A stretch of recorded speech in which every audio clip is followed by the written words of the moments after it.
आप सभी को जय मसीह की। प्रभु यीशु मसीह के नाम से मैं आप सभी का स्वागत करता हूं आज के वचन के लिए। परमेश्वर के प्रिय लोगों, आज मैं शुरुआत करना चाहता हूं एक वचन को पढ़ते हुए। भजन संहिता 84 उसके 2 में कुछ इस प्रकार लिखा है, मेरा प्राण यहोवा के आंगनों की अभिलाषा करते करते मूर्छित हो चला।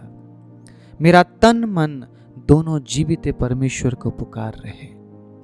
इस वचन को पढ़ने से आप क्या समझते हैं?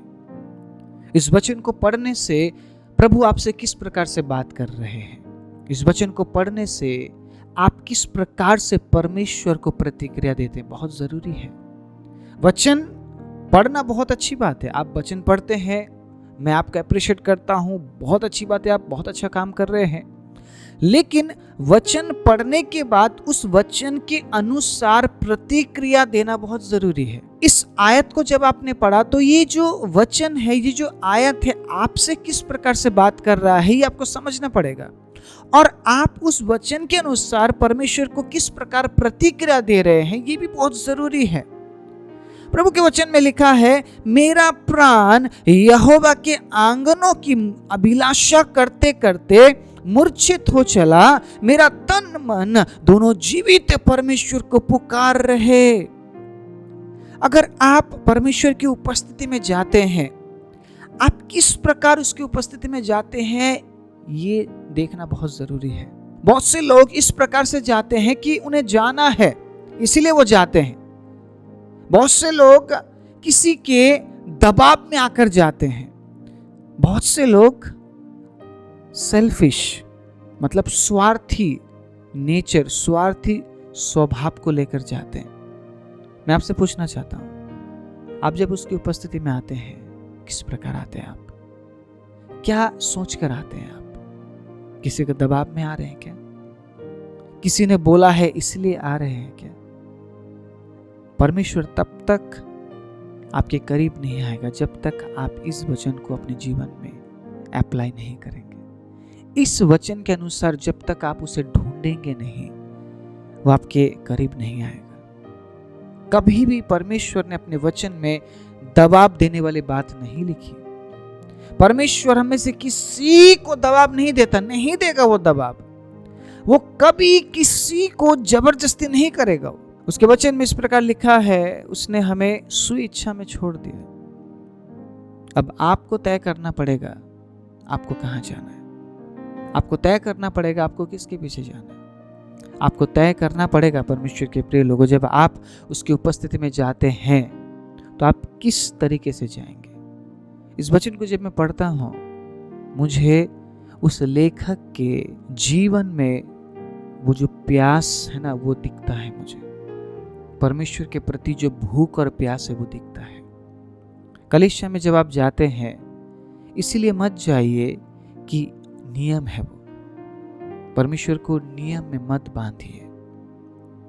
कलीसिया में आप इसलिए मत जाइए कि आपको किसी ने बोला है जाने के लिए। अगर आप नियम अनुसार जाएंगे, अगर आप दबाव में जाएंगे, अगर आप स्वार्थी स्वभाव के साथ जाएंगे, आप कभी आशीषित नहीं हो पाएंगे। आप कभी आशीषित नहीं हो पाएंगे। मैंने बहुत से लोगों को कलीसिया में पहुंचने के लिए करीबन 3 से 4 घंटे सफर करते हुए देखा है। बहुत दूर दूर से वो कलीसिया में आते हैं, and they are happy. Hallelujah, they are happy. आप जब संडे के दिन कलीसिया में जाते हैं, आपका चेहरा कैसा होता है? आपके माइंड में क्या चल रहा होता है? आप किस प्रकार अपने आप को प्रकट करते हैं प्रभु की उपस्थिति में, बहुत जरूरी है। परमेश्वर एक एक बात देखता है। परमेश्वर एक एक बात नोट करता है। हम किस प्रकार से प्रकट कर रहे हैं। अगर दिल में गुस्सा है, दिल में क्रोध है, दिल में फूट है, दिल में नफरत है, शक्ल में दिखता है वो। कई बार हम ये सोचते ना ऐसा हंस के हम अपनी बातें अंदर ही रख लेंगे। नो, आपके दिल में जो बात है आपके चेहरे में दिखेगा वो, और आपके मुंह से भी निकलेगा। आप नहीं छिपा सकते। और जब आप कलीसिया में होते हैं, आप अपने शक्ल से, अपने चेहरे से आप बयान करते हैं आपके दिल में क्या है। बहुत से लोगों को मैं देखता हूँ, हंसने के लिए उन्हें कुछ देना पड़े ऐसा होता है, हंसते नहीं है वो। प्रभु के भवन में वो नहीं हंसते हैं, उनको बस क्या है, आना है। उन्हें कोई मतलब नहीं है आराधना से, उन्हें कोई मतलब नहीं है वचन से, उन्हें बस वहाँ पर होना है। और जैसे ही कलीसिया के जो कार्यक्रम खत्म, सबसे पहले वही निकलते हैं और दिखते भी नहीं है। अगले हफ्ते का इंतज़ार करना पड़ेगा उस व्यक्ति से मिलने के लिए। मैं परमेश्वर के प्रिय लोगों, बहुत प्रैक्टिकल बात में आप सभी के साथ बयान कर रहा हूँ। प्रभु की उपस्थिति में अगर आप कुछ पाना चाहते हैं, प्रभु की उपस्थिति को और अगर आप अपने जीवन में महसूस करना चाहते हैं, प्रभु से अगर आप कुछ पाने की अपेक्षा रखते हैं, तो उसे ऐसा दिखाइए जैसा इस वचन में लिखा है। वो कहता है, प्रभु यहोवा की आंगनों की अभिलाषा करते करते मूर्छित हो चला मेरा प्राण। वो किस प्रकार प्रभु के लिए वो उत्तेजित है, किस प्रकार वो परमेश्वर के करीब वो जाना चाहता है, प्रभु के भवन में वो जाना चाहता है, उस आंगन में वो जाना चाहता है, वो बता रहा है। और मेरा तन मन जीवित परमेश्वर को पुकार रहे। कई बार पता है, कलीसिया में होने के बावजूद भी हम कलीसिया में नहीं होते हैं। कुछ लोग चैटिंग कर रहे होते फोन में, वो है तो कलीसिया में, लेकिन वो कलीसिया में नहीं है, उनका तन और मन कहीं और है। आप क्या दे रहे हो उस परमेश्वर को? आप क्या दे रहे हैं परमेश्वर के प्रिय लोग? आप सोच रहे हैं मेरे आने से उसको महिमा मिल रही है, आपके जाने से उसको महिमा नहीं मिलती है।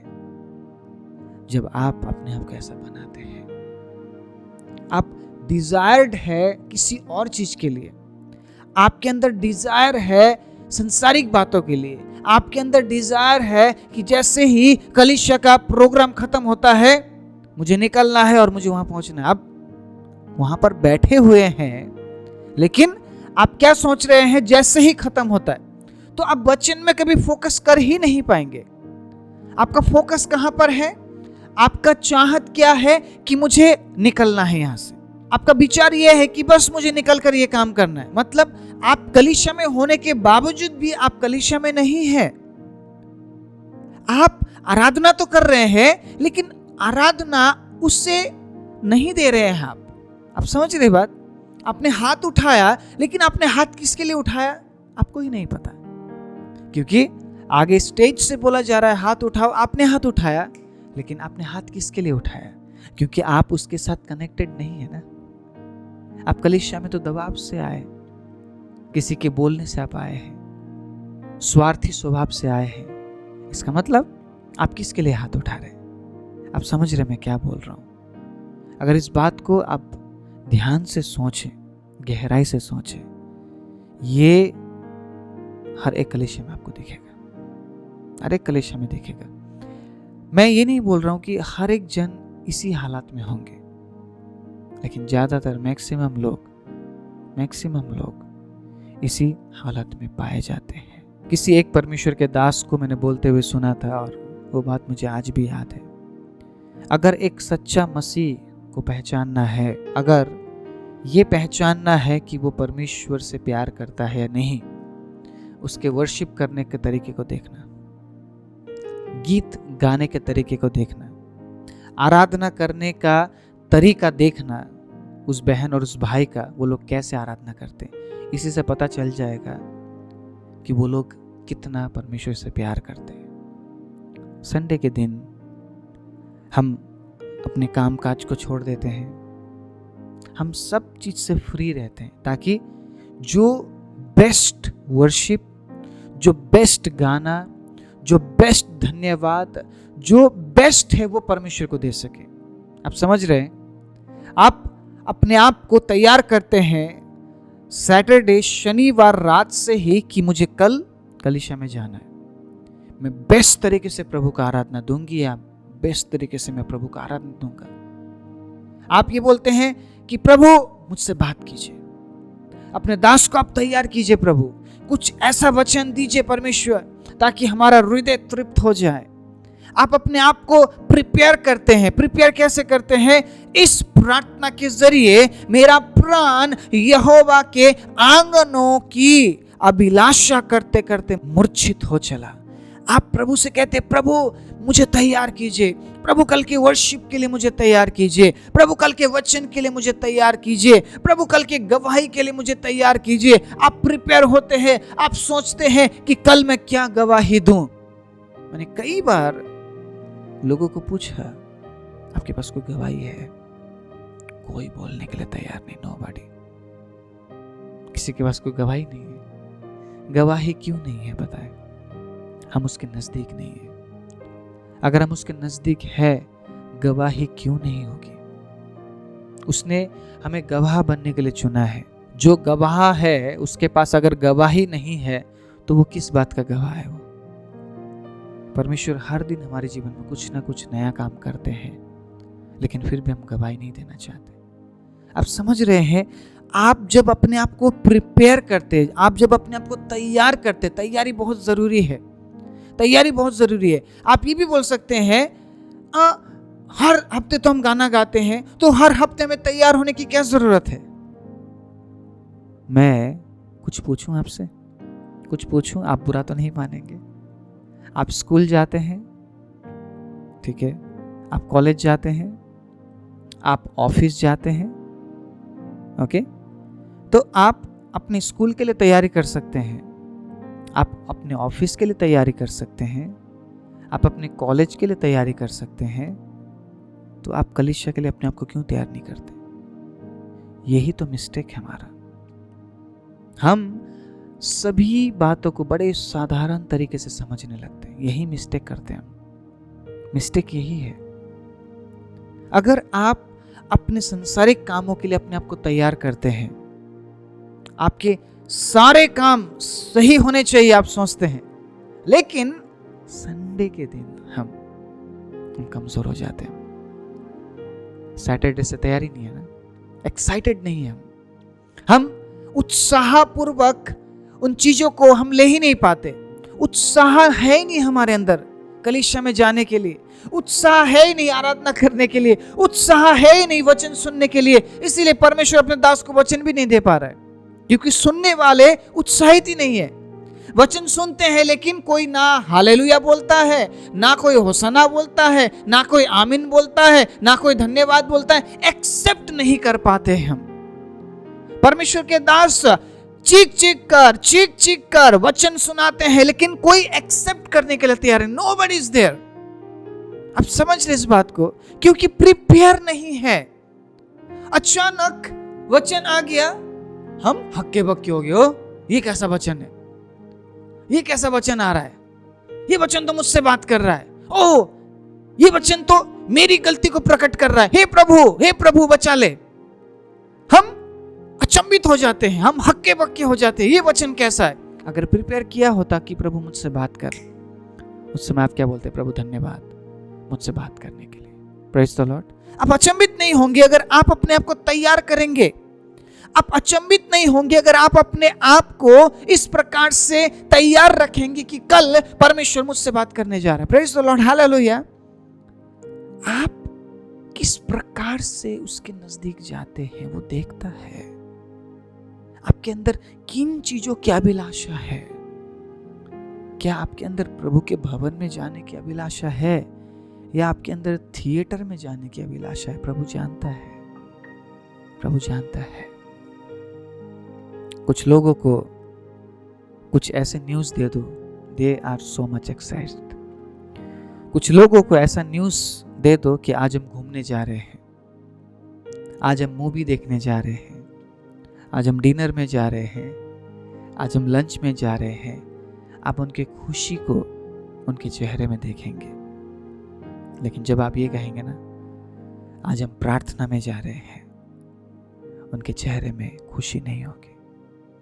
अगर आप ये कह देंगे आज संडे सर्विस 2 घंटे ज़्यादा चलेगी, वो दुखी हो जाएंगे, क्योंकि उनका काम रुक जाएगा। परमेश्वर के अजीजों, आपके काम, मेरे काम यहीं रह जाएंगे, हमारा सब कुछ यहीं रह जाएगा। अगर कुछ जाएगा हमारे साथ तो हमारा और परमेश्वर का रिश्ता है। उस रिश्ते को आप कैसे मजबूत बना रहे हैं मुझे नहीं पता। आप इस प्रकार से YouTube में प्रभु के वचन को सुनते हैं, उसके बाद आप क्या करते हैं मुझे नहीं पता। इस वचन को सुनने के बाद आप क्या करेंगे मुझे नहीं पता, लेकिन आपका जो जीवन है ना, आपके कलीसिया में दिखना चाहिए। आप किस कलीसिया में जाते हैं मुझे नहीं पता, लेकिन जिस भी कलीसिया में आप जाते हैं, बी एक्साइटेड, उत्साहित रहिए, हमेशा उत्साहित रहिए आराधना देने के लिए, उत्साहित रहिए वचन सुनने के लिए, उत्साहित रहिए दूसरों के लिए प्रार्थना करने के लिए, उत्साहित रहिए, अपने आप को ऐसे उत्साहित कीजिए कि प्रभु मैं आपके भवन में जाने के लिए अति अभिलाषी हो रही हूँ, प्रभु मुझे कल के लिए तैयार कीजिए। आप सैटरडे प्रार्थना कीजिए ताकि शैतान किसी भी तरीके से आपके घर में कोई डिस्टरबेंस ना करे, आपके परिवार में कोई निराशा ना आए, आपके परिवार में कोई झगड़े ना हो, क्योंकि ज्यादातर मैंने देखा है शनिवार के दिन परिवार में गड़बड़ होता है। शनिवार के दिन गड़बड़ होगा ताकि आप संडे के दिन प्रभु की उपस्थिति में स्वतंत्र होकर ना जा पाए। वो आपके घर में गड़बड़ी करता है और वो दिन है सैटरडे, क्योंकि वो जानता है संडे अगर आप अच्छे मन के साथ प्रभु की उपस्थिति में गए, आप बहुत कुछ सीख लेंगे और आप आगे बढ़ जाएंगे। और शैतान नहीं चाहता है कि आप आगे बढ़े, इसीलिए सैटरडे आपको प्रार्थना करना शुरू करना पड़ेगा चर्च के लिए, संडे सर्विस के लिए, ताकि आप जब कलीसिया में जाएं, कलीसिया में प्रभु आपके जीवन में अद्भुत काम करे। अगर आप ये सोचते हैं ना कि मैं अकेले रहकर मैं प्रभु में आगे बढ़ जाऊंगी, इम्पॉसिबल है। मैं आपको कभी सलाह नहीं दूंगा कि आप अकेले प्रभु में बढ़े, हम नहीं बढ़ सकते हैं। हमें झुंड की ज़रूरत है, हमें लोगों की ज़रूरत है, हमें एक दूसरे के प्रार्थना की ज़रूरत है, एक दूसरे की सहायता की ज़रूरत है, एक दूसरे की सहायक हमें बनने की ज़रूरत है परमेश्वर के प्रिय लोगों, फिर हम प्रभु में आगे बढ़ सकते हैं। कलीसिया एक परिवार है, कलीसिया झुंड है। कलीसिया को परमेश्वर ने एक व्यक्ति को लेकर नहीं बनाया है। परमेश्वर के प्रिय लोगों, कलीसिया का मतलब है झुंड। जहाँ 2 या 3 यीशु के नाम से है, वहां पर प्रभु की उपस्थिति है। इसलिए जब आप इस प्रकार अपने आप को प्रेजेंट करते, इस प्रकार अपने आप को आप प्रकट करते परमेश्वर के सामने कि प्रभु मेरा तन मन प्रभु आपको पुकार रहे हैं। Hallelujah, hallelujah. अगर आप संसार की चीजों से आप एक्साइटेड होते हैं, संसार की चीजों में आप उत्साह दिखाते हैं, आपका उत्साह दिखाना व्यर्थ हो सकता है, क्योंकि जिन चीजों के लिए आप उत्साहित है, वो चीजें एक दिन आपके पास नहीं रहेंगी। लेकिन परमेश्वर के प्रिय लोगों, आज मैं आप सभी को उत्साहित करता हूं, चीजों के लिए नहीं, परमेश्वर के लिए उत्साहित हो जाइए। चीजों के लिए नहीं, उसकी उपस्थिति के लिए उत्साहित हो जाइए। चीजों के लिए नहीं, बल्कि उसके वचन के लिए उत्साहित हो जाइए। चीजों के लिए नहीं, बल्कि उसके उपस्थिति में आनंद मनाने के लिए उत्साहित हो जाइए। क्योंकि अगर आप उसकी उपस्थिति में उत्साहित होकर जाते हैं, ये उत्साह अनंत जीवन तक आपके साथ रहेगा। हालेलुया। संसार और संसार की चीजें कुछ समय के लिए हमारे साथ है, लेकिन अगर हम प्रभु में उत्साहित होते हैं, प्रभु में आनंदित होते हैं, प्रभु में अपने अभिलाषाओं को हम दिखाते कि प्रभु मैं आपके लिए अभिलाषी हूँ, प्रभु मेरा तन मन आपको पुकार रहा है। अब जिस प्रकार चीजों के लिए आप उत्साहित थे, अभिलाषी थे, लेकिन अब सब कुछ बदल गया है, क्योंकि आप मसीह में नई सृष्टि है, पुरानी बातें बीत चुकी है। परमेश्वर के प्रिय लोगों, परमेश्वर ने आपको उन पुराने बातों से अब नए बातों में वो लेकर आया है, ताकि आप कुछ ऐसा करें जो आपने पहले नहीं किया। आप पहले दूसरे बातों में आप उत्साहित होते थे, आपकी अभिलाषा कुछ और था।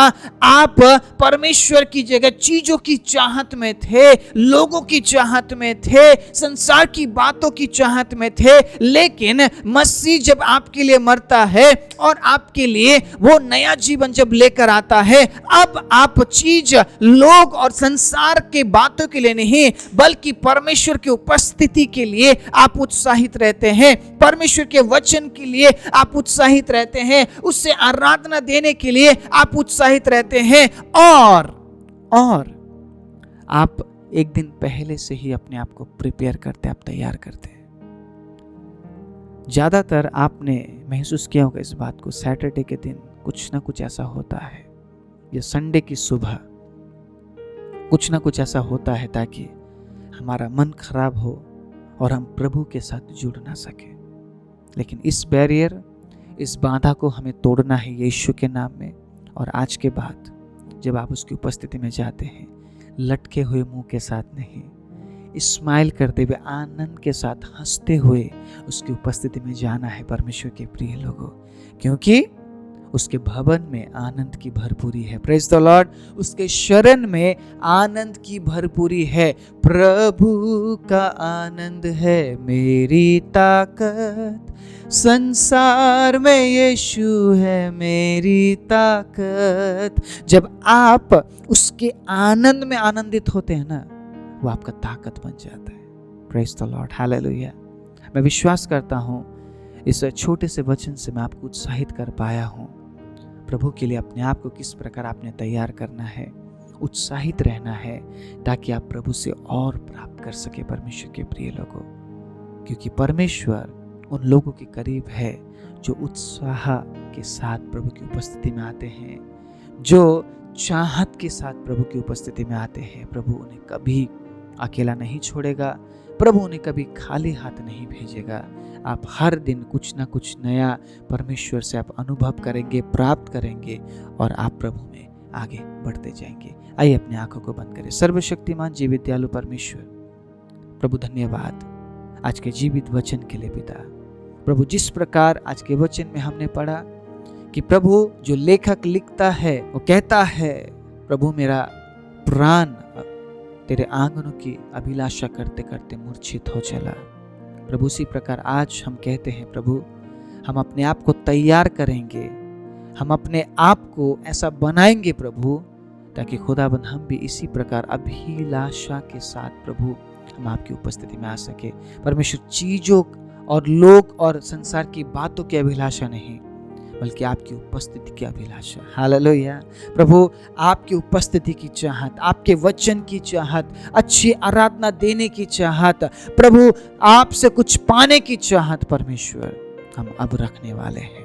जितनों ने आज के वचन को सुना और निर्णय ले रहे हैं प्रभु, ऐसा जीवन वो जिएंगे पिता। सैटरडे से ही अपने आप को तैयार करेंगे, शनिवार से ही प्रभु वो अपने आप को तैयार करेंगे, ताकि प्रभु रविवार की आराधना में वो प्रभु संपूर्ण संपूर्ण संपूर्ण अपना जीवन समर्पण कर सके। और जो आप चाहते हैं प्रभु हमारे जीवन से, वो हम अर्पण करते हुए आपको महिमा दे सके। सारी महिमा, आदर, इज्जत, जलाल, प्रशंसा आपको देते हुए वचन सुनने वाले सभी पर आपकी आशीष को ढेलते हुए प्रार्थना प्रभु यीशु के नाम से मांगते हैं, आमीन।